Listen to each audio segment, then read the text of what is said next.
Bonsoir, bienvenue. On espère que vous avez passé une bonne journée. On est ravis de vous rejoindre ce soir pour un nouveau rendez-vous résilience. On va laisser quelques petites secondes de plus pour que les retardataires puissent se connecter. Et puis j'introduirai tranquillement le sujet de ce soir.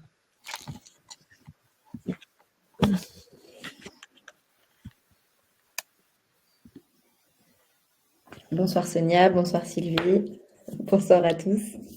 Bonsoir Philippe.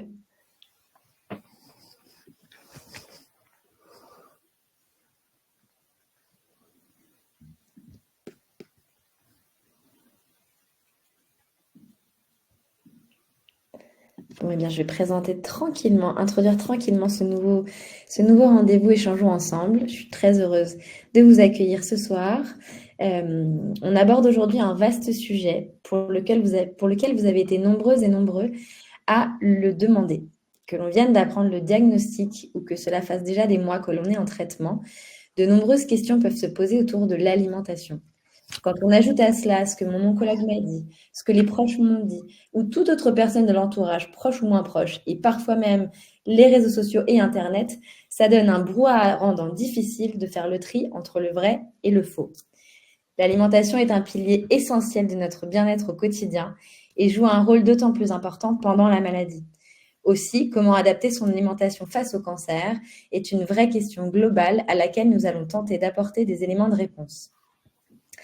Afin de vous aider à faire de votre alimentation une alliée précieuse face au cancer, nous recevons ce soir en tant qu'expert le Dr Reynard, médecin nutritionniste, hépatologue et gastro-entérologue, pour échanger ensemble sur le thème de la nutrition pendant les traitements. Le principe de ce soir est le même que précédemment, interagir avec vous, patients de notre communauté Résilience, et converser avec nos experts. En 2 mots, je me présente, je m'appelle Anne-Sophie, j'ai cofondé une association qui accompagne les jeunes face au cancer en 2013. Je suis engagée depuis plus de 10 ans sur les sujets patients et cancer. Et aujourd'hui, je me base non pas seulement sur ma seule expérience personnelle, je parle au nom des milliers de retours collectés sur le chemin depuis 10 ans. À mes côtés pour ce rendez-vous, j'ai la chance d'avoir mon binôme préféré, notre super docteur Fanny Jacques, qui est psychiatre chez Résilience. Fanny a travaillé une dizaine d'années en cabinet spécialement avec des patients atteints de cancer. Elle a par la suite été entrepreneuse digitale sur la santé mentale et a rejoint l'an dernier Résilience pour travailler avec nous sur les problématiques de santé mentale et cancer. Nous avons comme expert alimentation, je vous le disais à l'instant, le docteur Reynard, médecin nutritionniste, hépatologue et gastro-entérologue. À ce jour, il est le chef du service de soins de suite et réadaptation, chef de l'unité transversale de diététique et de nutrition à l'Institut Gustave-Roussy.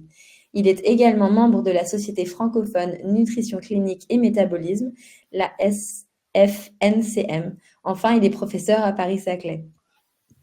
Nous avons enfin également en ligne avec nous Sarah, qui sera également à notre écoute pour modérer les questions que vous poserez dans le chat, auxquelles nous répondrons tous les trois.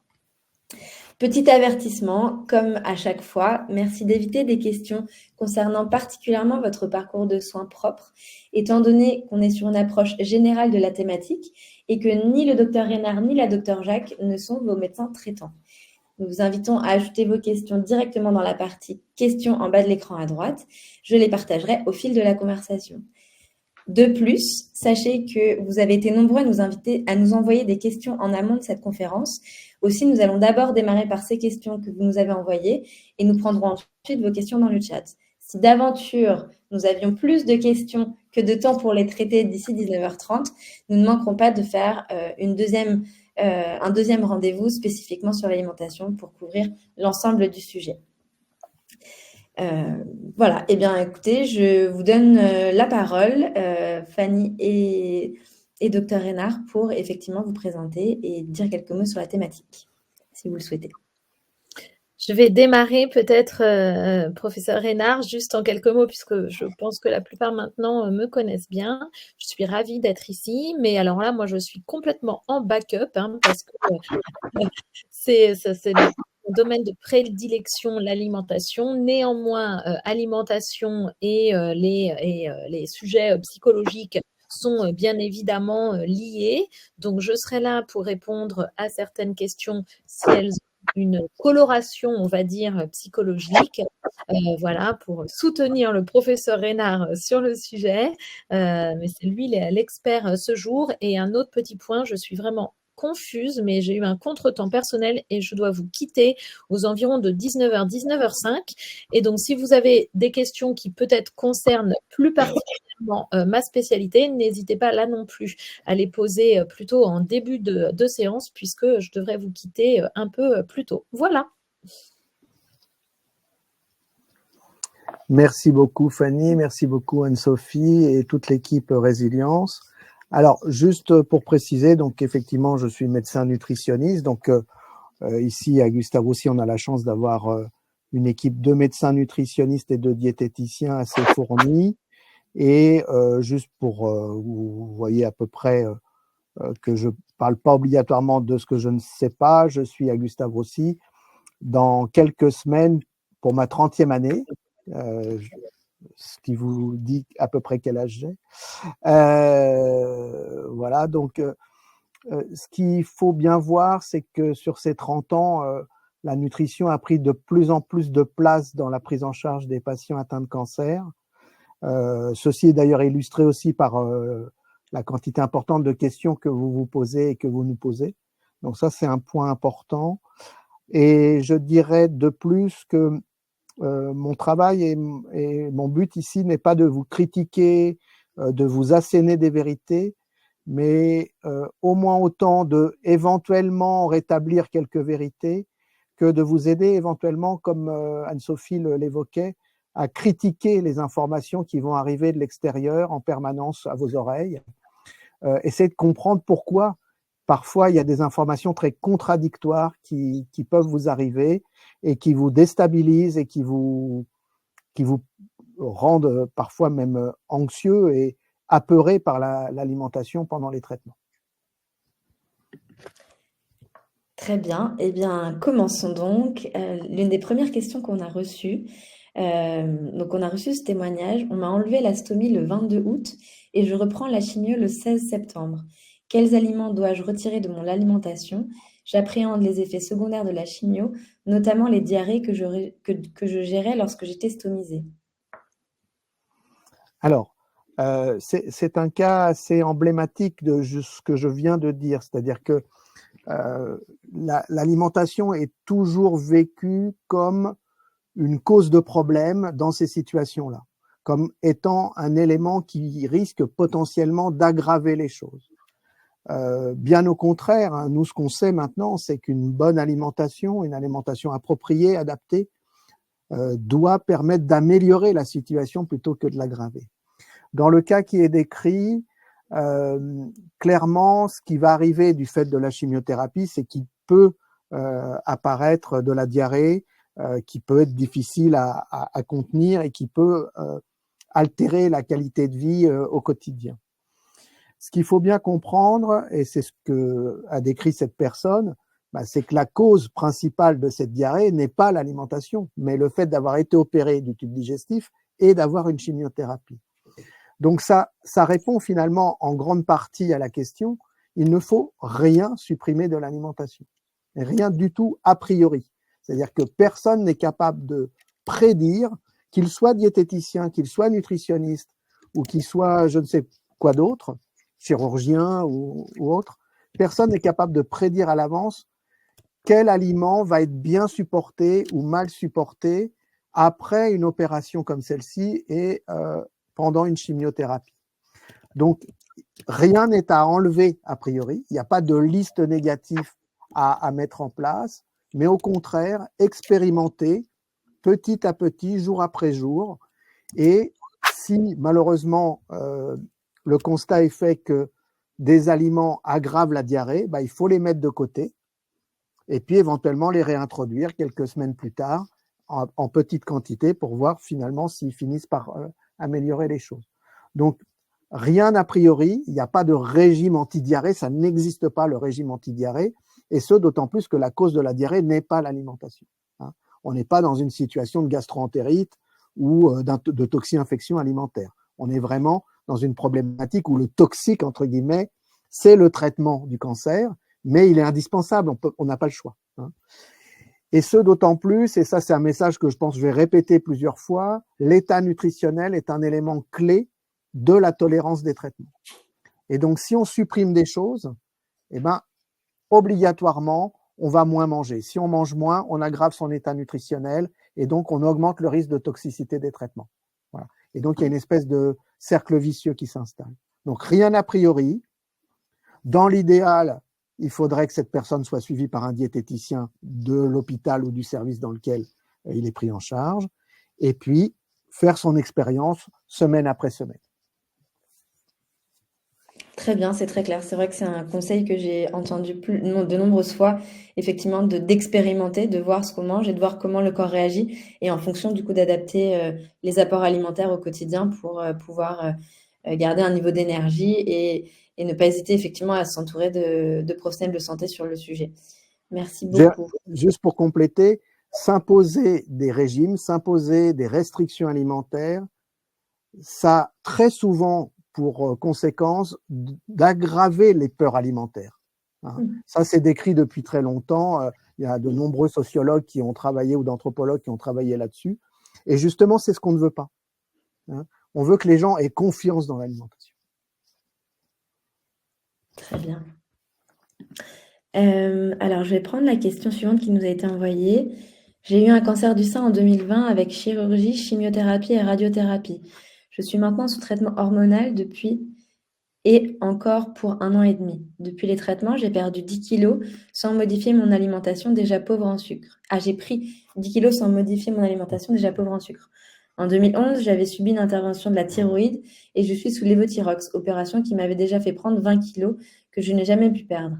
Je ne suis pas sportive, je ne l'ai jamais été et c'est compliqué avec ces 30 kilos supplémentaires de bouger au quotidien, douleurs articulaires et aux chevilles.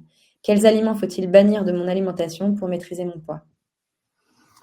Alors, évidemment, la réponse pourrait être tout à fait identique à la question précédente, mais ce n'est pas tout à fait le même cas, évidemment. Là, un des points clés, c'est que, évidemment, il faut maintenir son état nutritionnel et sa masse musculaire, mais il faut aussi éviter de prendre trop de masse grasse. Cette augmentation de masse grasse est potentiellement, théoriquement, un facteur de risque de récidive du cancer du sein. Donc, c'est aussi une préoccupation importante. Malheureusement, dans le cas qui est décrit, il y a un cumul de facteurs qui interviennent sur ce qu'on appelle la dépense énergétique de repos, c'est-à-dire la quantité de calories que le corps brûle 24 heures sur 24 pour se maintenir.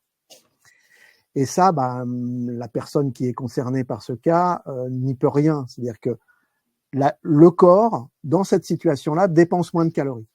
Et puisqu'il dépense moins de calories, sauf à augmenter de façon très importante la dépense énergétique d'activité musculaire, eh bien, il faut manger moins. Mais en supprimant tout ce qui est inutile du point de vue nutritionnel. Alors, qu'est-ce qui est inutile du point de vue nutritionnel, puisque c'est un peu la question?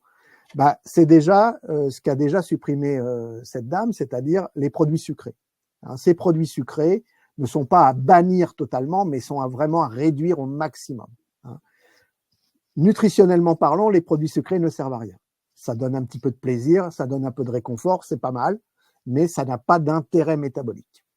Ce qu'il faut aussi supprimer, c'est tous les produits avec une densité énergétique très forte. Il y a des produits très gras, tous ces produits de fast-fooding en particulier qui sont pas bons pour la santé. Les produits ultra transformés aussi, qui sont très mauvais. Ça, on peut les identifier en particulier avec les applications qu'on a sur téléphone maintenant, type Yuka par exemple, et on peut repérer qu'un produit est ultra transformé parce qu'il est altéré par différentes transformations industrielles, plein d'additifs alimentaires, plein de sucres ajoutés cachés. Voilà. Et donc, ça, c'est les premiers éléments sur lesquels il faut être attentif. Un autre élément sur lequel il faut être attentif, c'est éviter, si cela est possible, les féculents le soir. Pourquoi? Parce que ces sucres, ces glucides complexes qu'on mange le soir et qui sont très importants pour nourrir le corps et en particulier l'activité musculaire, on en a besoin plutôt en journée que la nuit. Et donc, si on les mange essentiellement le soir, eh bien, on ne va pas brûler ces calories, on va les mettre en réserve sous forme de gras. Donc, il faut éviter aussi ça. Je dirais finalement, là encore, L'idéal, ça serait que cette patiente se réfère à une diététicienne qui connaît ce genre de problème, et que cette diététicienne lui fasse un bilan nutritionnel complet pour faire du rééquilibrage alimentaire. Et certainement que cette diététicienne lui proposera aussi de faire un programme d'activité physique adapté. Parce que si on n'apporte pas une augmentation de la dépense énergétique supplémentaire, on n'arrivera jamais à reperdre le poids qui a été acquis. C'est très clair, merci beaucoup. Alors, on a aussi la fameuse question du sucre qui revient là. Est-il vrai que les cellules cancéreuses se nourrissent de sucre? Si oui, le sucre est-il à proscrire? Alors, les cellules cancéreuses, la plupart des cellules cancéreuses ont comme carburant énergétique préférentiel le glucose. Donc, le glucose est un sucre extrêmement simple, puisque c'est une molécule toute petite.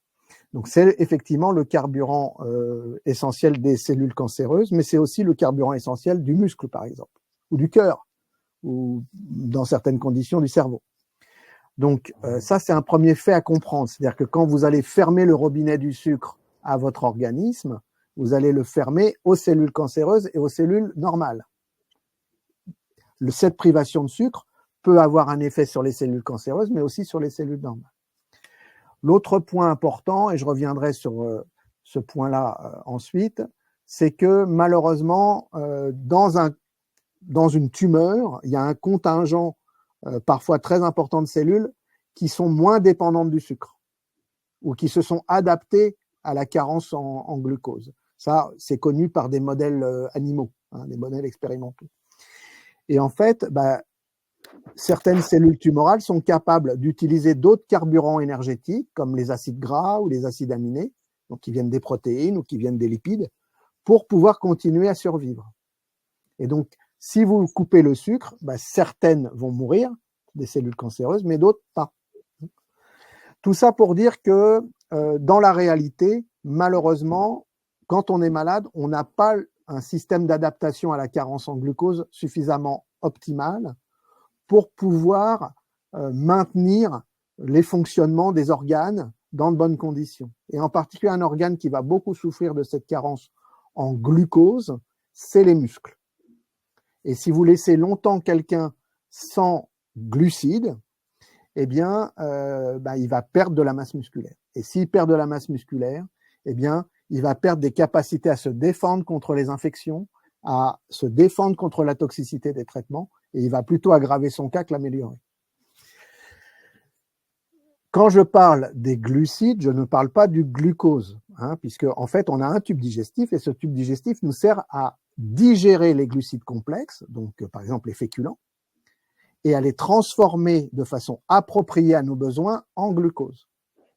Et en fait, ce qu'il faut manger, c'est pas des sucres rapides, c'est pas des produits sucrés, c'est des féculents. Des féculents, c'est-à-dire des produits céréaliers, des pommes de terre, du riz, des pâtes et des légumineuses, des légumes secs. C'est ça qui est la source principale de glucose de notre alimentation. Et si on veut, parce que de toute façon ça ne sert à rien physiologiquement, supprimer ou réduire les sucres rapides, on peut le faire. Très bien, très clair. Donc effectivement, le sucre n'est pas notre ennemi, en fait, si on résume, selon la forme. Le sucre blanc, le sucre saccharose, oui, mais les féculents, non. Très bien, très clair. Merci beaucoup. Alors, j'ai encore quelques questions avant de passer à celles qui sont dans le chat. Alors là, on me parle de certains médicaments. On me parle je prends Kisqali et Femara et j'ai pris 7 kilos. Ces médicaments font-ils grossir?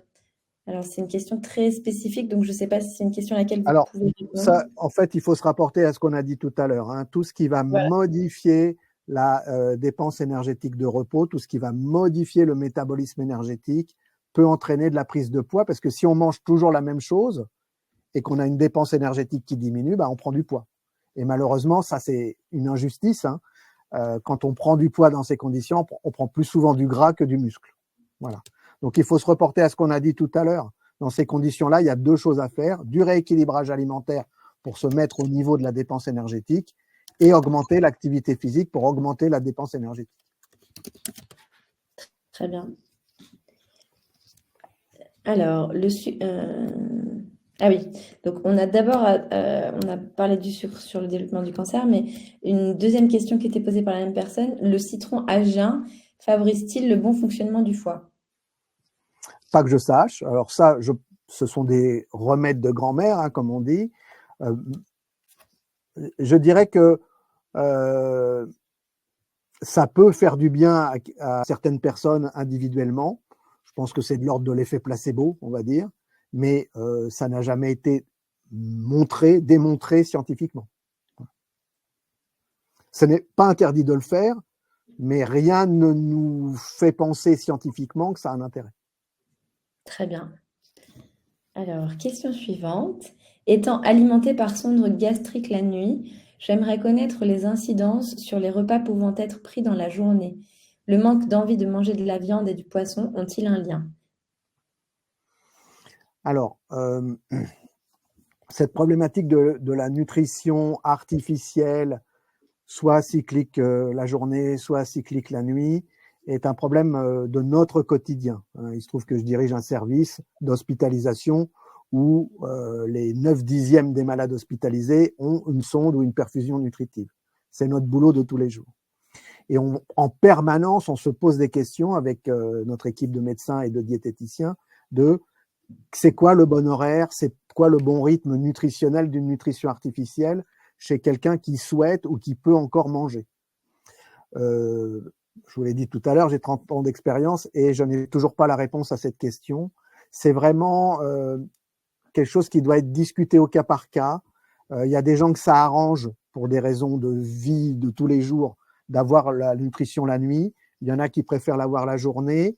Il y en a qui n'ont aucun impact sur l'alimentation de la journée, puis d'autres que ça perturbe énormément.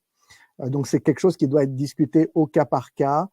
On trouve toujours une solution à force, mais c'est toujours très, très long et très compliqué de trouver cet équilibre entre maintien de l'alimentation orale et maintien de la nutrition artificielle. Ce qu'il faut savoir, c'est que cette nutrition artificielle, elle est là aussi pour réduire la pression psychologique, et le terme est un peu exagéré, mais que peuvent avoir les patients à être obligés de manger pour maintenir leur état général. Et donc, cette nutrition artificielle, elle sert à leur ôter un poids, hein, pour leur donner du poids, mais pour leur ôter un poids qui est celui lié à l'injonction de manger pour tenir. Donc ça, parfois les gens, ça les soulage, et puis d'autres, parfois, ça les gêne. Hein. Et puis, je ne parle pas du fait d'avoir un tuyau dans le nez ou d'avoir une perfusion la nuit, de se lever pour faire pipi. Enfin, toutes ces choses-là doivent être prises en compte. Et c'est vraiment quelque chose qu'on doit tailoriser. Hein. C'est pour chaque personne quelque chose sur mesure qu'on doit mettre en place. Très bien, très clair. Existe-t-il, alors on a déjà en partie répondu à la question, mais existe-t-il des aliments ou des boissons à bannir absolument lorsque l'on a un cancer? À l'inverse, y a-t-il des aliments à consommer plus fréquemment? Non, je crois que ça c'est fini. Hein. Il faut faire très attention et c'est ce qu'on dit à longueur de journée dans les congrès, dans les colloques, dans les symposia, c'est que toutes ces listes a priori négatives, très très mal ressenties par les patients, il faut arrêter, ça ne marche pas. Rien n'est interdit, rien n'est obligatoire. Après, malheureusement, ce qu'il faut voir, c'est quels sont les objectifs nutritionnels qu'on s'est fixés. Hein. C'est-à-dire, si on veut que le patient maintienne sa masse musculaire, maintienne son poids, il faut qu'il ait un apport calorique, protéique, vitaminique à un certain niveau correspondant à sa corpulence, etc. Donc, s'il est capable de l'atteindre en mangeant, tant mieux. S'il n'est pas capable de l'atteindre en mangeant, il faut trouver des solutions. S'il a de lui-même banni des aliments parce qu'il croyait que c'était pas bon pour lui, justement, on essaye de les réintroduire en le rassurant par rapport à ça, parce que s'il l'a fait, c'est qu'il a entendu dire ou qu'il a cru que c'était pas bon. Hein, voilà. Il faut faire très attention. Après, il y a toujours des cas particuliers. Par exemple, avec le développement des nouvelles molécules anticancéreuses, on s'aperçoit que parfois il y a des interactions entre certaines molécules contenues dans les aliments et ces médicaments-là. Hein. L'exemple le plus évident, c'est le pamplemousse, pour lequel on sait maintenant qu'il y a à l'intérieur du pamplemousse une molécule qui interfère avec certains inhibiteurs de tyrosine kinase, par exemple. Et donc, le cancérologue peut être amené à demander à la personne traitée avec cette molécule d'arrêter complètement toute prise de pamplemousse frais ou en jus ou en décoction de pépins de pamplemousse ou je ne sais quoi. Voilà. Mais c'est des cas très particuliers et je dirais, peut-être en abusant un peu, qu'on peut vivre sans pamplemousse. Effectivement, c'est fortement possible, je pense, de pouvoir se passer de pamplemousse quelques mois. Alors, question suivante. Je voulais juste rebondir, oui, justement, et puis vous m'en parliez aussi, les filles, et professeur Hénard aussi. Est-ce que vous le voyez, ou peut-être que les patients là et les patientes peuvent témoigner, est-ce que du coup, il y a des histoires de frustration alimentaire?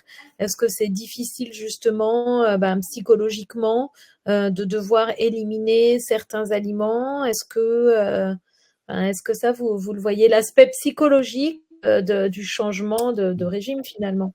Oui, tout à fait. Je dirais qu'il faut que nous, on ait une attitude, en particulier dans nos éléments de langage, qui soit très attentive à ça. Il faut plus utiliser les mots obligé, imposer, interdire, obligatoire. Voilà, c'est des recommandations, absolument. Nous, on est là pour donner des conseils. Et c'est pas moi qui le dis, mais c'est un de mes amis très proches qui travaille ici et qui est le spécialiste de l'éthique à Gustave aussi.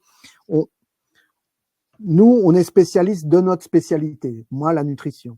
Mais les gens, ils sont spécialistes de leur vie. Et il faut concilier les deux. C'est-à-dire, nous, on ne doit pas imposer quelque chose sans que le patient lui-même y intervienne et essaye de rendre congruent les deux. Sinon, ça ne marche pas. Vous pouvez imposer tout ce que vous voulez. Vous pouvez taper avec un rouleau à pâtisserie sur la tête de quelqu'un, il ne mangera pas plus, que ça soit mon fils de 11 ans ou un malade. Donc, je crois qu'il ne faut pas faire comme ça, il ne faut plus faire comme ça, il ne faut plus imposer des choses, il ne faut plus être… En plus de ça, c'est souvent associé à quelque chose qui est mal expliqué ou pas expliqué. On ne donne pas un papier à quelqu'un en lui disant « voilà ce que vous n'avez pas le droit de manger ». Ça ne marche pas. Voilà.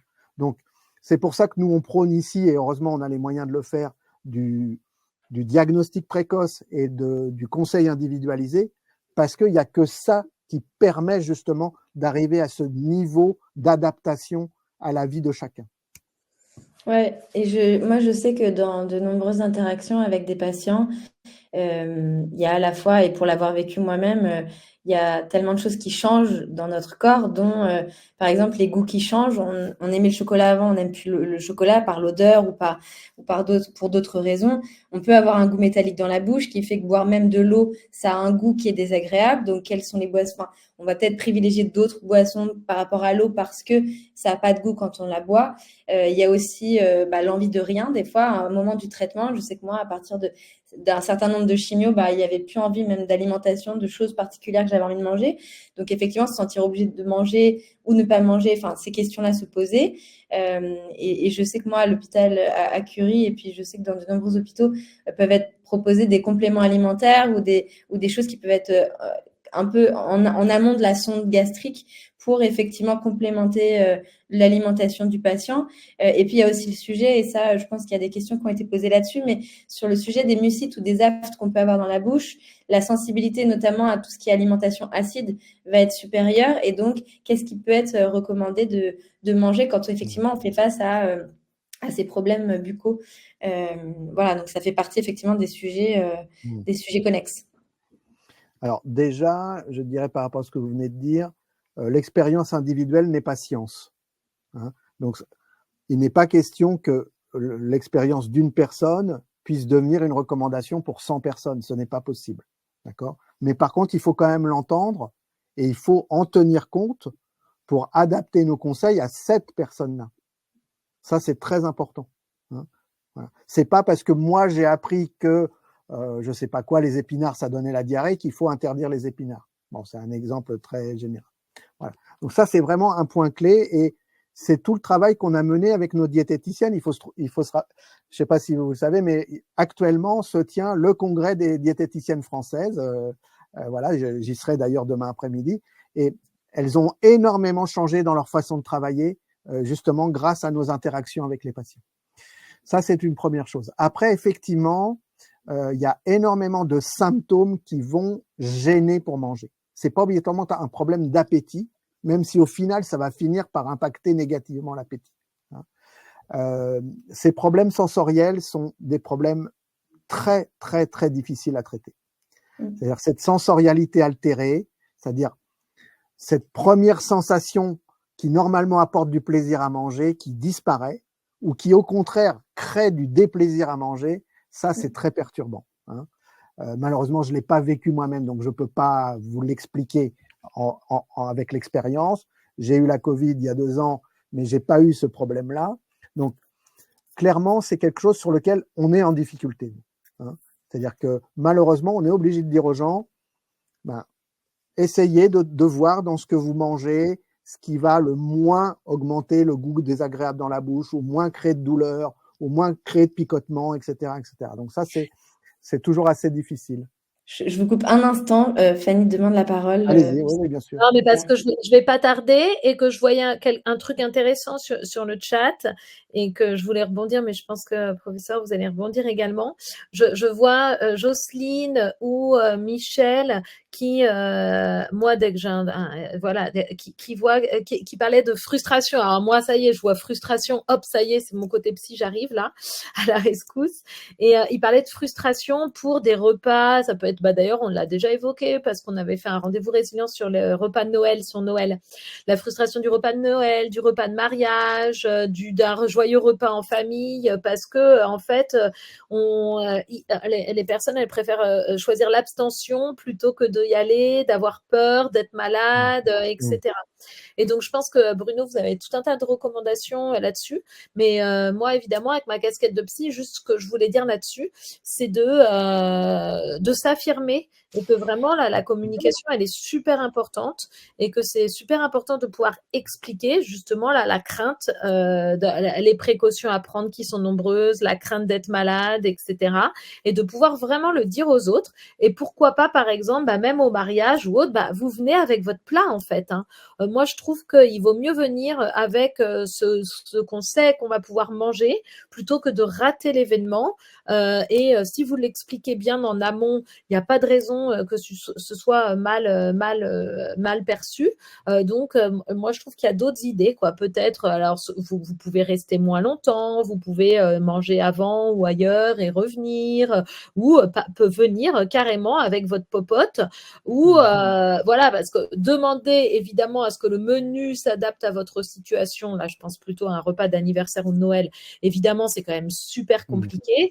De demander de préparer quelque chose à part juste pour vous, ça peut être aussi délicat, ça dépend chez qui vous vous trouvez, mais de venir avec votre propre repas, moi je trouve que si c'est expliqué en amont, il n'y a pas de raison et c'est mieux ça plutôt que de se bloquer un événement, quoi. Mais je laisserai Bruno. Et puis on a le droit, quoi. On a le droit de quitter la table, on a le droit d'aller se coucher, on a le droit de pas terminer son assiette ou de quitter le repas avant les autres. Enfin, il n'y a aucun sujet en fait. Bien sûr. Je vous dis au revoir à tous. Je laisse la main à Bruno, je vais écouter sa réponse et Merci. je profite pour dire au revoir à tout le monde et merci d'avoir été aussi nombreux. Je crois qu'effectivement, c'est un point clé, c'est-à-dire que cette alimentation qui est habituellement un élément de convivialité, elle doit ne pas empêcher la convivialité indépendamment de l'alimentation quand cette alimentation n'est plus possible. Ça, c'est vraiment quelque chose d'important. Après, bon, il y a des situations, en particulier personnelles ou familiales, dans lesquelles ça peut créer des conflits, ça peut créer des difficultés au sein de la cellule familiale. C'est pour ça que moi, j'insiste beaucoup sur le fait qu'il faut vraiment pas faire de forcing pour manger. C'est-à-dire que soi-même, on ne doit pas se forcer à manger et les autres ne doivent pas vous forcer à manger. Ça, c'est un point important. Alors, sauf cas très particulier. Mais globalement, la seule personne qui reçoit les signaux internes qui disent « non, ce n'est pas possible, je n'avalerai pas la 3e cuillère de coquillette », c'est la personne malade. Et si elle le ressent, c'est qu'il faut pas le faire, vraiment qu'il faut pas qu'elle le dépasse, cette limite-là. Parce qu'il y a, et ça, bon, je vais pas rentrer dans les détails, mais il y a énormément d'informations qui arrivent, en particulier au niveau du cerveau, et qui peuvent empêcher d'avoir envie de cette troisième cuillère de coquillette. D'abord, malheureusement, du fait que de ce conflit entre les cellules tumorales et l'organisme en général, le corps malade, eh bien, il y a des phénomènes de perturbation très importantes du contrôle de l'appétit dans le cerveau. Et ça, on ne le contrôle pas, on ne peut rien faire. Ça ressemble un peu à l'anorexie mentale, mais ce n'est pas de l'anorexie mentale, c'est de l'anorexie secondaire à la maladie et au traitement. Et on ne peut rien faire, et pour l'instant, on n'a pas de traitement de ça. Et puis, malheureusement, souvent, c'est associé au fait qu'on a ce qu'on appelle des phénomènes de satiété précoce. C'est-à-dire, on a mangé 3 bouchées, on a l'impression qu'on a l'estomac plein. Hein, l'estomac se vidange pas assez vite, etc. Ça, faut le respecter, parce que si vous dépassez la limite, bah, le seul truc que vous allez réussir à faire, c'est vomir. Et vomir, c'est créer un événement négatif en lien avec l'alimentation qui va être intégré par le système nerveux central pour réduire encore plus l'appétit. Voilà. Et puis, bah, il y a toute la pénibilité que vous avez décrite, liée aux douleurs dans la bouche, liée aux troubles du goût, liée aux troubles de l'odorat, etc., etc., etc. Donc, il faut rendre les repas, s'ils sont encore possibles, les moins pénibles possibles. Ça veut dire avec des choses qu'on aime, même si on croit que bah, c'est pas bon pour soi. Si c'est du Nutella, bah, ça sera du Nutella, tant pis, c'est comme ça, parce qu'il n'y a que ça qui va passer. Hein, et je prends cet exemple-là vraiment exprès. Hein. Ça sera la quantité qu'on a décidé et non pas que les autres ont décidé pour moi. Hein. Et si c'est une cuillère, c'est une cuillère. Si c'est 2 cuillères, c'est 2 cuillères. Hein. Moi, je conseille habituellement que ça soit la personne, si elle le peut, malade, qui mette la quantité dans son assiette et non pas les autres. Hein. Faut faire attention à ça. Voilà. Et puis, évidemment, faut rentabiliser parce que comme on va manger moins, bah, il faut quand même manger des choses un peu riches. Donc, il faut quand même apprendre à choisir dans ces aliments ceux qui vont être les plus intéressants. Hein. Voilà. Alors, un exemple que je donne toujours, mais qui n'est pas bon, c'est que, bon, on est en plein milieu de l'après-midi, on m'a dit qu'il fallait que je fractionne mon alimentation. Bon, j'ai l'impression que j'ai une petite place dans l'estomac. J'ai le choix entre une pomme et un yaourt. Bah, vaut mieux manger un yaourt. Pourquoi? Parce que le yaourt, il y a des calories et des protéines, alors que dans la pomme, il n'y en a pas. Mais si le seul truc qui me fait rêver, c'est un yaourt, si c'est une pomme, eh ben, je mange une pomme. Hein. Vous voyez, c'est toujours très compliqué de se mettre à la place de la personne malade. Et ce qu'il faut, c'est que nous, on l'accompagne. Et ça, le seul moyen, c'est d'être régulièrement à son côté, au moment des cures de chimio, par exemple, en hôpital de jour ou lors de consultations téléphoniques ou en présentiel, pour réadapter les conseils à toutes les informations qu'il va nous donner au fur et à mesure du temps. Très bien. On a reçu une question aussi, donc on comprend qu'effectivement, il ne faut pas forcément insister à faire manger une personne n'ayant pas du tout faim. En revanche, la question qui était ajoutée à ce message-là, c'était est-ce qu'un verre de vin à la demande est toléré malgré le traitement? J'en sais rien, j'avoue que j'en sais rien. Et il est très clair que l'alcool est une substance toxique qui peut avoir un impact sur la pharmacologie de certains médicaments, par exemple. Hein. Voilà, ça on le sait. Donc, je dirais que si c'est vraiment de temps en temps, je ne vois pas techniquement, physiologiquement que c'est un problème. Si c'est quotidiennement et plus qu'un verre de vin par jour, là, ça devient un peu plus compliqué et je dirais qu'il faut questionner l'oncologue dans ces cas-là. Il va probablement, à coup sûr, dire non, il ne faut pas le faire. Hein. Mais bon, très souvent, on nous pose la question. Moi, je dis, enfin, lors d'un événement festif, si on a envie de tremper ses lèvres dans du champagne, il ne se passera rien du tout, c'est sûr et certain. Donc, rassurons-nous, c'est quelque chose qui peut, lorsqu'on en abuse, poser problème, mais lorsqu'on le déguste de temps en temps, se faire sans risque. Oui, avec modération, c'est si possible, dirons-nous. Très bien. La cortisone joue-t-elle sur l'appétit et donc sur la prise de poids? Que faut-il faire pour maîtriser ce problème? Alors, malheureusement, la cortisone, donc qui est un médicament effectivement qui est largement utilisé, par exemple comme antiémétique ou dans certaines situations euh, de cancérologie, peut, dans certaines circonstances, augmenter transitamment l'appétit, mais rarement de façon prolongée, pour différentes raisons sur lesquelles je ne vais pas m'étendre.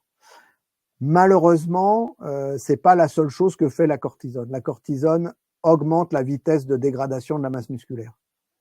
Donc, ce n'est pas un médicament adapté, enfin, ce n'est pas un médicament de stimulation de l'appétit. Quand on prend des corticoïdes et qu'on voit son poids augmenter, c'est dans la très grande majorité du cas du gras et de l'eau, et pas du muscle. Voilà. Donc, ça peut poser problème. C'est souvent lié au fait qu'il y a un excès d'apport de cortisone par rapport à ce que le corps est capable de métaboliser. Ça, c'est une histoire de médecin oncologue qui doit réadapter la dose en fonction de l'efficacité de cette cortisone, donc de l'objectif thérapeutique et de ses effets secondaires. Mais du point de vue nutritionnel, la cortisone, c'est plutôt un ennemi qu'un ami. Très bien. On avait dans le chat, donc si je remonte un peu le fil des questions, on en a traité certaines, mais Elisabeth nous demandait, pour refaire du muscle, doit-on augmenter les protéines et l'activité physique? Les deux, il faut effectivement faire les deux. Et je dirais même si c'est pas complètement prouvé encore, mais c'est un de nos dadas ici avec différentes équipes en France, qu'il faut faire l'activité physique et prendre les protéines. C'est-à-dire que ce qui commence à être démontré, en particulier chez les personnes âgées, c'est que ce qu'on appelle l'accrétion protéique, c'est la capacité du muscle à capter les protéines qu'on va ingérer, elle se fait mieux quand le booster de protéines se fait après l'effort physique. Hein.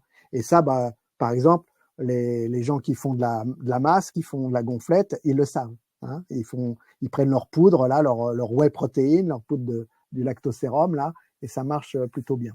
Donc, oui, il faut faire les deux. C'est-à-dire, on ne peut pas faire du muscle sans manger et on ne peut pas faire du muscle sans bouger les muscles. Hein, voilà. Et est-ce que vous auriez des exemples du coup plus concrets en termes de protéines? Est-ce qu'il y a des protéines à recommander et d'autres protéines à moins recommander? Non. Clairement pas. Alors, ça peut être des protéines naturelles, c'est-à-dire une alimentation riche en protéines, donc des apports protéiques liés aux catégories alimentaires qui apportent des protéines, la viande, les produits de la mer, les œufs, les produits laitiers, les produits céréaliers et les féculents, les légumineuses. Ça peut être éventuellement par le biais d'un complément nutritionnel. Vous en parliez tout à l'heure des compléments nutritionnels. Ce sont des produits qui nous rendent énormément service et qui peuvent avoir cet intérêt-là aussi, par exemple. Très bien, très clair, merci beaucoup. On a Philippe qui nous disait, je mange bien, j'ai même tendance à manger des aliments sucrés plus qu'avant la maladie et je ne prends pas de poids. Est-ce normal? Alors, c'est difficile de répondre à cette question précisément sans avoir tous les détails, mais si on ne prend pas de poids, c'est qu'on a une dépense énergétique totale qui est égale à la quantité de calories consommées tous les jours, en moyenne. Voilà. Après, il faut voir pourquoi. Hein. Est-ce qu'il y a aussi un lien avec l'hydratation, etc. Donc, je ne sais pas répondre très précisément à ça. Si l'objectif à la base, c'était quand même qu'ils reprennent du poids, c'est embêtant.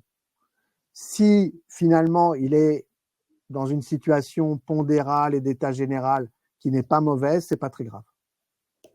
Très bien, très clair.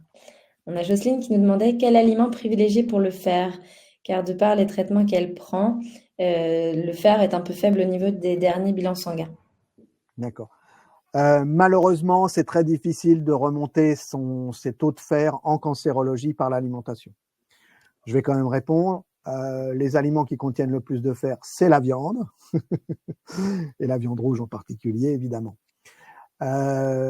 Sinon, on peut manger des légumineuses, et en particulier les lentilles, hein, qui sont connues pour apporter du fer. Et puis, si on aime ça, on peut sucer des clous, mais c'est pas terrible. Effectivement, voilà. Ça n'a pas l'air très sympa. Non. Alors, Michel nous disait, En cas de diarrhée due au traitement et non à d'autres causes, est-il intéressant de prendre des compléments pour renforcer le microbiote? Je ne sais pas répondre à ça. Personne ne sait répondre à ça pour le moment. Beaucoup de gens y croient, bien sûr, parce que c'est logique. C'est-à-dire que une partie de la diarrhée induite par les traitements anticancéreux est liée à du déséquilibre de microbiote. C'est en train d'être documenté de façon très précise. Le problème, c'est que le microbiote, c'est comme les empreintes digitales, c'est très individuel et c'est très variable d'une personne à l'autre. Donc, on n'est jamais certain que c'est telle bactérie ou telle bactérie qu'il faut renforcer. Donc ça, il y a énormément d'équipes de recherche qui travaillent sur ce sujet-là, en Belgique, en France, aux États-Unis et ailleurs. Mais pour l'instant, on n'a pas les réponses. Donc, pour l'instant, c'est je sais pas. Et juste pour information, les oncologues n'aiment pas du tout les probiotiques. Ils ont toujours peur que ça passe dans le sang et que ça entraîne des infections, etc. Donc, si vous le faites, si vous voulez le faire, parlez-en quand même un petit peu à l'oncologue pour voir s'il n'est pas réticent. Je pense, à titre personnel, qu'il n'y a pas trop de danger, a priori, mais il faut quand même lui en parler. Très bien. Alors attendez, je vais remonter. J'ai perdu le fil.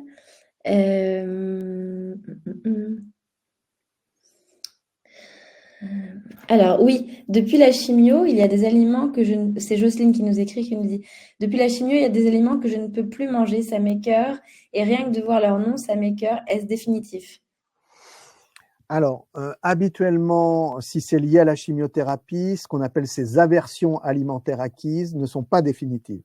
Elles disparaissent avec le temps. Elles peuvent être définitives dans certaines situations chirurgicales, intervention en particulier sur l'estomac, etc., ou en cas de radiothérapie, mais pratiquement jamais avec les chimios. Tout à fait. C'est souvent un retour que j'ai eu au travers de nombreux groupes de parole où des jeunes et des patients me disaient j'adorais le chocolat, je peux plus en manger, même avoir l'odeur, ça m'écoeure, le café, pareil. Enfin, souvent des produits qui ont une forte odeur de départ.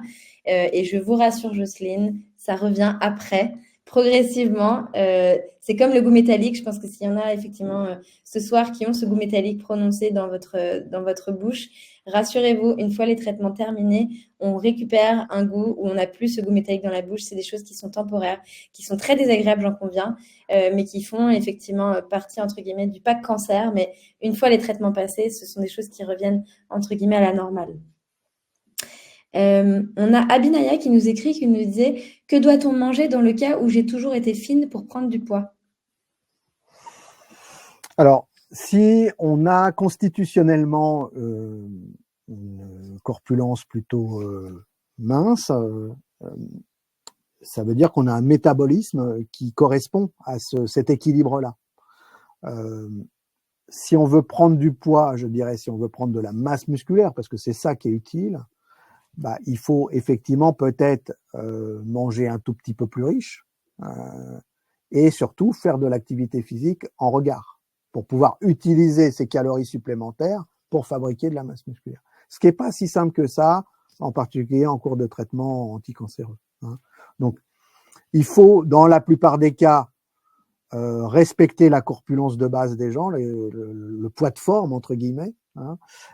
Malheureusement, effectivement, quand on n'a pas de réserve, on n'est pas pléthorique, bah, c'est des fois un petit peu plus risqué que quand on a un peu de réserve. Très bien. Et j'y pensais justement, on parlait pas mal des nausées, des diarrhées. À l'inverse, il y a de nombreux patients qui font face à des hémorroïdes, donc le problème inverse en termes de transit. Est-ce que là aussi, il y a des choses à conseiller niveau alimentation ou juste d'hydratation ou voilà, de votre point de Alors, vue? les hémorroïdes sont souvent, la poussée hémorroïdaire est souvent conséquence d'une constipation opiniâtre. Et donc ça, c'est un point majeur, parce qu'on sait que la constipation est au moins autant, voire plus catastrophique sur l'appétit que la diarrhée. Donc c'est quelque chose qu'il faut prendre en compte, qu'il ne faut pas laisser traîner, je dirais. Même si on a une tendance à avoir un transit ralenti de base, quand on souffre d'un cancer et qu'on est sous traitement anticancéreux et que par l'effet des morphiniques, par exemple, la constipation s'aggrave, il faut traiter tout de suite.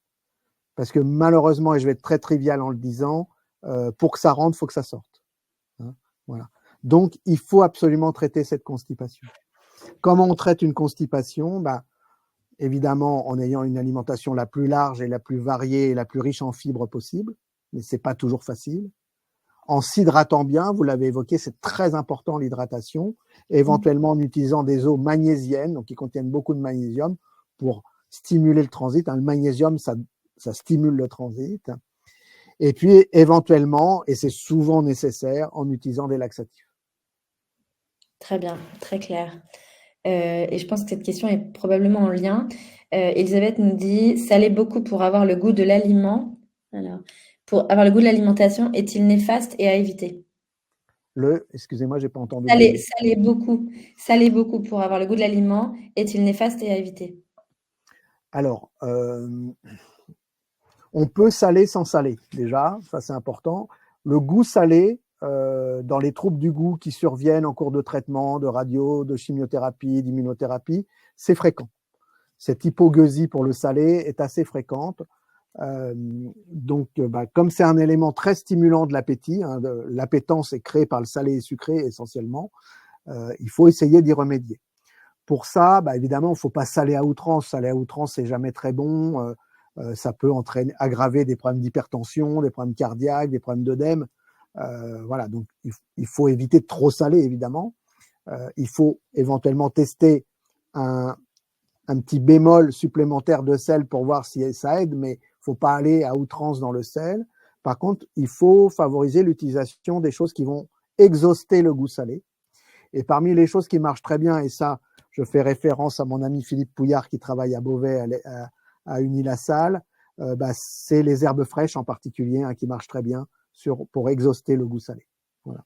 Tout à fait. On m'avait également, au travers de certaines conversations, recommandé ou le citron, qui peut aussi des fois ajouter quelque chose de plus dans le plat, et les épices. Je ne sais pas ce que vous en pensez non plus, mais Alors, effectivement.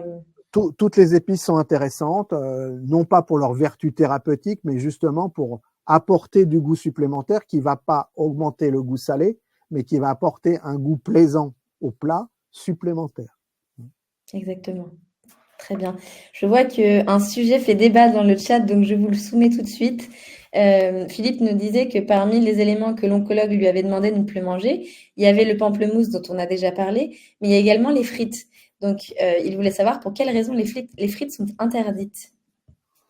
Alors moi, je conseille à Philippe de demander à son oncologue s'il mange des frites. C'est bien beau d'interdire des choses, mais il faut aussi être exemplaire. Il n'y a strictement aucune raison de ne pas manger de frites au cours d'un traitement anticancéreux. Aucune raison.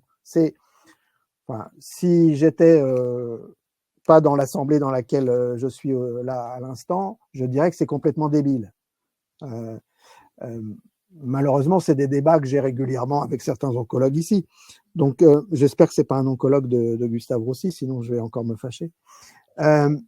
Non, ça n'a aucun sens. D'abord parce que, c'est comme je l'ai dit tout à l'heure, aucun aliment n'est à interdire formellement, d'une part. Et puis, deuxièmement, ça repose sur rien du tout. Alors, bien sûr, on n'est pas obligé de manger des frites tous les jours. Mais s'il y a que ça qui permet de tenir le coup, tant pis, quoi. Voilà, c'est comme ça. Très bien, au moins ce sujet est bien plus éclairé. Françoise nous écrivait, est-ce que certains aliments permettraient de lutter contre la neutropénie? Alors, la prévention de la dénutrition prévient la neutropénie. Mais des aliments, non, pas que je sache en tout cas. Non. On a voulu, il y a pas très très longtemps, essayer de démontrer que le jeûne intermittent prévenait la neutropénie. Ça ne marche pas, je préviens tout le monde. Les régimes de restriction, glucidiques ou totaux, n'améliorent pas le pronostic ou la tolérance des traitements anticancéreux. Non, ce qui réduit le risque de toxicité sévère des traitements anticancéreux, c'est d'éviter au maximum la dénutrition, c'est-à-dire de prendre en charge très tôt les gens sur le plan nutritionnel, dès le diagnostic, et d'essayer de ne pas avoir une pente trop rapide de décroissance du poids et de la masse musculaire. Et pour ça, il faut malheureusement des professionnels dans les équipes, des professionnels experts dans les équipes d'oncologie, donc des diététiciens, des médecins nutritionnistes. Très bien. Dans ce qu'on disait précédemment, on disait qu'effectivement, des fois, les goûts changent et il y a des choses qu'on n'a plus envie de manger. D'autres fois, des choses qu'on n'avait pas habitude ou qu'on n'avait pas envie de manger avant, qu'on a envie. Donc, Michel nous disait, parfois, j'ai des envies alimentaires bizarres, de la viande grillée, du fromage, du bouillon, de la viande bouillie. Je crois que c'est à peu près normal, mais est-ce que vous pouvez nous donner juste un retour rapide là-dessus? C'est vrai que parfois, cette situation de l'alimentation au cours des traitements anticancéreux se rapproche un peu de la femme enceinte, je dirais. Il y a des trucs assez bizarres qu'on n'explique pas. Je n'ai jamais cherché trop à les expliquer d'ailleurs. Je pense qu'il y a des signaux sensoriels ou même de contrôle de l'appétit au niveau du système nerveux central qui se modifient à la faveur de l'inflammation, de l'effet de tel médicament. Bon, ben, il faut faire avec, mais il faut pas toujours chercher à les comprendre. C'est très difficile. Je crois qu'il faut aussi peut-être, et ça c'est un conseil qui est souvent revenu à mes oreilles, c'est aller vers ce qui vous fait plaisir. C'est ce que vous disiez tout à l'heure, et ce que je trouve assez évident, c'est effectivement quand face au traitement, on n'a plus vraiment envie de grand-chose, quand on sait que voilà, le corps change, qu'il y a beaucoup de choses qu'on contrôle plus, bah, aller vers ce qui nous fait envie, quand on a encore envie de certaines choses, bah, est-ce que c'est pas juste ça la réponse à adopter? Et je dirais, imaginez la situation, évidemment très caricaturale, où le seul truc qu'on peut manger, c'est des frites. Et si on nous interdit les frites, c'est la sonde nasogastrique. Bah, faut manger des frites. Hein. Voilà, point. Tout à fait. Moi, j'avais juste une question supplémentaire parce que c'est vrai qu'elle a été posée parfois, pas ce soir, mais concernant les huiles essentielles qui des fois peuvent être ingérées. Est-ce qu'on peut juste adresser ce point-là ensemble? Je dirais qu'on n'a malheureusement pas beaucoup de données là-dessus. On aimerait beaucoup ici à Gustave Roussy, comme c'est le cas aussi au MD Anderson à Houston aux États-Unis, travailler sur ce sujet-là. On n'a pas tellement de preuves scientifiques que c'est néfaste, mais on n'a pas tellement de preuves scientifiques non plus que ça soit bon en cours de traitement.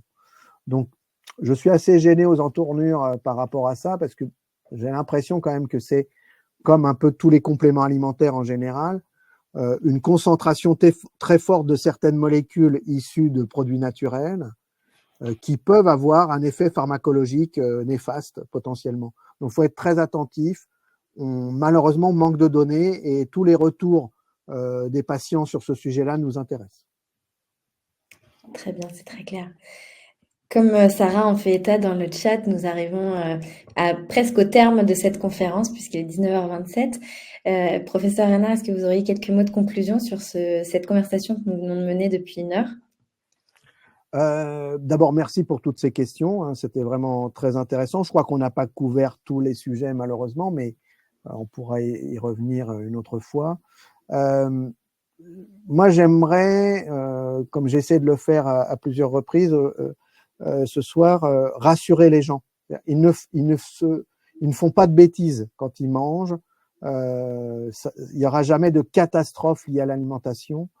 Donc, qu'ils se rassurent, qu'ils expérimentent, qu'ils rapportent cette expérimentation à ceux qui veulent bien les entendre, que ce soit l'oncologue, le chirurgien ou une diététicienne ou un médecin nutritionniste. L'autre point important, j'aimerais que vous tous, vous participiez à être très proactifs pour justement il y ait suffisamment de diététiciens dans les équipes d'oncologie. Je le redis, ici à Gustave Roussy, on a la chance d'avoir une très belle équipe de 18 diététiciens, 5 médecins nutritionnistes, mais ce n'est pas le cas partout. Et donc, il y a beaucoup d'établissements, même des centres de lutte contre le cancer, dans lesquels il manque des diététiciens. Et donc ça, il faut les réclamer parce que nous, on travaille à la fois chez les gens en cours de traitement, mais aussi dans la prévention primaire et dans la prévention tertiaire. On a beaucoup de travail et pour ça, il faut des équipes renforcées parce qu'il faut qu'on vous accompagne au quotidien sur ces problèmes nutritionnels. Très bien, un grand merci pour votre intervention. Je ne veux juste pas créer de frustration. Je vois Patrice qui nous disait juste qu'on n'a pas répondu à sa question. Que faut-il manger pour augmenter son taux de plaquettes? Donc, si on peut juste traiter cette question. Si on Je a ne une sais réponse. pas, je ne sais pas. Enfin, c'est comme pour les globules blancs tout à Ouais, l'heure, c'est ça. je ne Ouais, sais pas. très bien. Rien a priori. C'est pas par l'alimentation que ça passe. Non, je crois pas. Très bien. Bah, écoutez, en tout cas, un grand merci sincère à vous toutes et tous qui vous êtes connectés ce soir. Un grand merci à vous, professeur Reynard, de votre Merci. présence et des réponses que vous avez pu apporter à toutes les questions qui ont été apportées. On n'a jamais eu autant de questions sur un rendez-vous jusqu'à aujourd'hui. Pour terminer, donc, comme d'habitude, vous allez avoir 4 petites questions de sondage qui vont apparaître à l'écran qu'on vous invite à compléter. Ah, qui arriveront par email, pardon, on me dit dans l'oreillette qu'elles arriveront par email. Je souhaite juste vous partager que le prochain rendez-vous sera fin octobre et ce sera une conférence sur les troubles du sommeil. Donc, vous recevrez aussi le lien d'inscription à cet événement dans les jours à venir si vous souhaitez vous y inscrire. D'ici là, moi, je vous souhaite une excellente fin de journée, une très bonne soirée. Un grand merci d'avoir été présent. On espère que ça vous a plu, que ça vous a intéressé. N'hésitez pas à nous donner des retours et je vous dis à bientôt. Au revoir. Au revoir.